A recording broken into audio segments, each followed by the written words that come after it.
There's going to be quite a bit of added time. Tacked on, and there's not going to be a penalty. Well.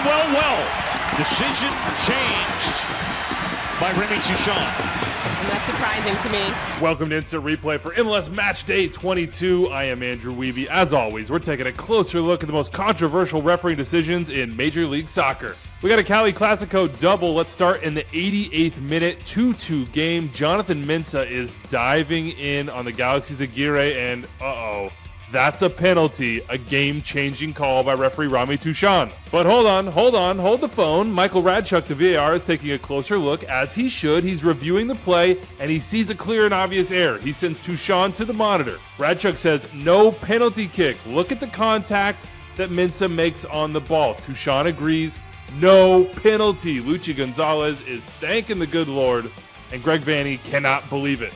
In my opinion, this is a penalty. When I watch the replays, I do see that Mensah's left foot, the front foot that lunges across, does not make contact with Aguirre. But for me, the penalty and the foul does not come from that front foot. It's the back leg and the hip that comes through Aguirre and takes him down. Now hold on, you're saying. There's also contact on the ball from that right leg. Yeah, I see that. But for me, that's incidental. Mensah does not intend that, and just because he gets ball does not excuse the contact that follows. Aguirre chops him, has every opportunity to win the ball until Mensah takes him down. You might be watching this play saying, why did Radchuk recommend review? And in my opinion, my guess, it's for the touch by that right leg on the ball right before the contact. I would argue, given there is still significant contact on the attacking player, that does not constitute a clear and obvious error to send it down for review. In the end, it comes down to Touchon's opinion. First on the field, but ultimately at the monitor. He could have stuck with his original call. He decided no PK. 6 minutes later, another big call in this rivalry match. 94th minute. Jackson Yeuill chasing down Douglas Costa. Yeuill is never going to get to the ball, so he lunges, catches Costa. Costa goes down, and the Galaxy are saying, hold on, that should be a red card, but Touchon produces yellow. Radchuk sends Touchon to the monitor for serious foul play, and Touchon sticks with the original call on the field. This is just going to be a yellow card. I have a hard time with that. This, in my opinion, is a red card for serious foul play. Let's slow it down a little bit so that you can see the contact. When you watch it live, it can appear as though perhaps Yeuill did not actually get studs to the back of Costa's leg.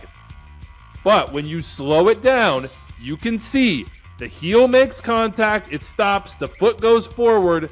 Though it's glancing, in my opinion, that's endangering the safety of the opponent, and given the way Yeuill lunges, excessive force. For me, this should be a red card. To Orlando we go, and into the history books we go. We have 6 plays from Orlando City, Chicago. I don't think I've ever seen that in years of doing instant replay. Let's try to make this semi-quick. 42nd minute, Facundo Torres going down under contact from Carlos Terran. The referee, Nima Sagafi, waves it off. No review initiated on the field by VAR Jorge Gonzalez. I get it from Gonzalez's point of view. On all these replays, there is not a smoking gun angle for me that shows me the contact on Facundo Torres.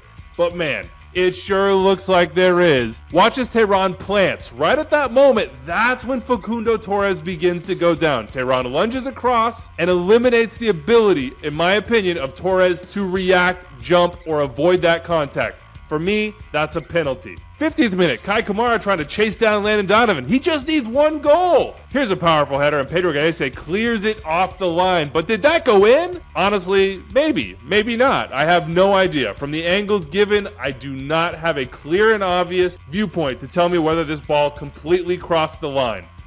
Call on the field is no goal, and there's never going to be a review for this. On to the next one, Kai. 53rd minute, Fabian Herber's handball. That's harsh, say Fire fans.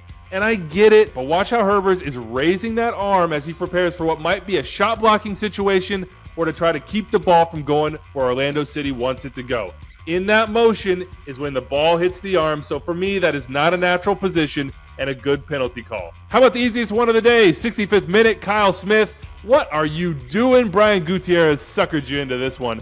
That's a clear penalty, folks. He runs him over. Okay, this is less clear. 75th minute. Orlando scores the goal that ices the game. Ramiro Enrique scores it. Watch this play closely. Ramiro Enrique has a ball played down the sideline to him, and he chases it but never gets to it. He clearly recognizes, oh, I might be in an offside position, and invites Ivan Angulo to come get the ball. Angulo gets it, finds Enrique, and they score. But if Enrique's in an offside position, isn't he affecting the Fire defenders on this play by pursuing the ball all the way down the sideline? That same thought was in the assistant referee's head. Watch this angle. The AR sees him in the offside position, raises the flag, but once he doesn't go to get the ball, immediately pulls the flag down. That's very interesting context, but for me, I still think this should be an offside offense. In my opinion, Enrique makes an obvious action which clearly impacts the ability of the Fire defender, in this case, Pineda, to play the ball. Watch Pineda from this angle behind the goal.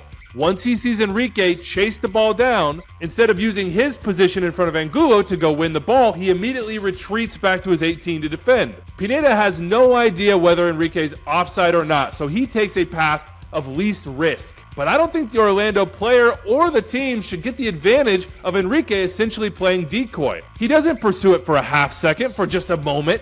He chases the ball all the way down the sideline. Either way, the laws are not completely clear in this area, so I understand why the referees made the call that they did, but I wish this was offside.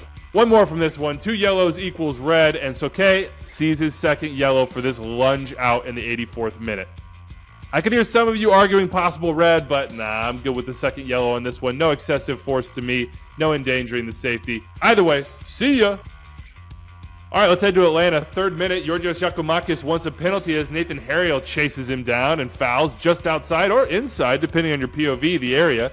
Ted Uncle points to the spot. You might be wondering, is this dog so? Well, it's not, because Giakoumakis does not have possession of the ball, therefore it's not an obvious goal-scoring opportunity. Seems cut and dry, right? Nope. VAR Kevin Stott gets in Uncle's ear and says, whoa, whoa, whoa, whoa, I'm spotting something here. The actual contact for this foul occurred outside the 18-yard box. Uncle goes to the monitor, and he sees what I see as well, which is that knee-on-foot contact does indeed occur outside of the 18, so it's a free kick and no dog, so well done to the referee crew on this one.